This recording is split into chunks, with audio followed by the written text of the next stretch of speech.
Hello बच्चों, let's read this question. The question says what should be the order of arrangement of de Broglie wavelength of electron lambda e and alpha particle lambda alpha and proton lambda p, given that all have the same kinetic energy, and the given options are: a lambda e is equal to lambda p is equal to lambda alpha, b lambda e is less than lambda p less than lambda alpha, and option c lambda e is equal to lambda p greater than lambda alpha, and our last option is lambda e is greater than lambda p is greater than lambda alpha. तो चलिए सबसे पहले लिख लेते हैं की concept इस question को सॉल्व करने की चाबी. इस क्वेश्चन को सॉल्व करने की चाबी है de Broglie wavelength.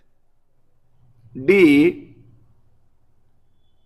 Broglie wavelength. De Broglie wavelength. We know that de Broglie wavelength is given by the formula lambda is equal to h upon p, where h is Planck's constant and p is momentum. चलो इसको small p से दिखा देते हैं. Small p से small p is momentum.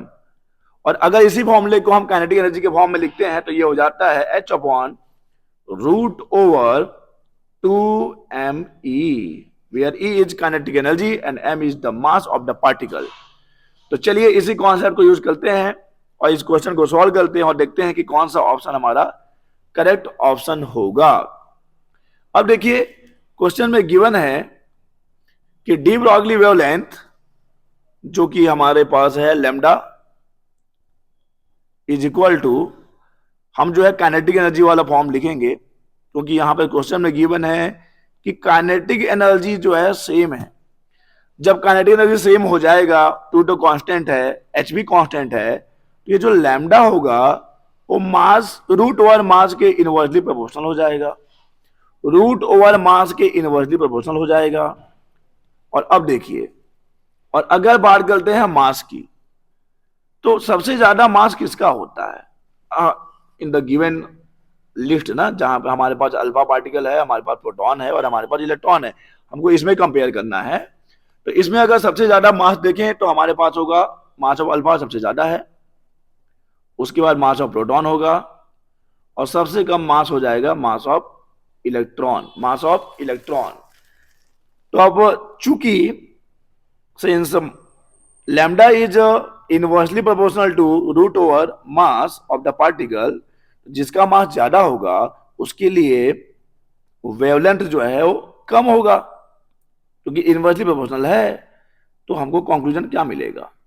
हमको मिल जाएगा, देखिए मास सबसे ज्यादा है अल्फा का, तो इसका जो वेवलेंथ जो डी ब्रॉगली वेवलेंथ है वो सबसे कम हो जाएगा, तो लैम्डा अल्फा सबसे कम. उसके बाद मास ऑफ प्रोटॉन है तो इसके बाद आ जाएगा लैम्डा पी, और सबसे ज्यादा अगर कोई वेवलेंथ होगा डी ब्रॉगली वेवलेंथ तो ये हो जाएगा इलेक्ट्रॉन का. सो लैम्डा अल्फा उससे ग्रेटर है लैम्डा पी और उससे ग्रेटर है लैम्डा ई. चलिए देखते हैं कौन सा ऑप्शन मैच कर रहा है. ए ऑप्शन तो हो नहीं सकता, बी भी नहीं होगा क्योंकि बी के अकॉर्डिंग लैम्डा अल्फा सबसे ज्यादा है और ये इक्वल तो होना ही नहीं है. तो हमारा जो ऑप्शन डी है lambda E is greater than lambda P और उससे greater than lambda alpha, it means कि लैम्डा ई सबसे बड़ा है और लैम्डा अल्फा सबसे छोटा है. और वही हमको यहाँ भी मिला हुआ है कि लैम्डा अल्फा सबसे छोटा है और लैम्डा ई सबसे बड़ा है. तो the correct option for this question is D, lambda E greater than lambda P greater than lambda alpha.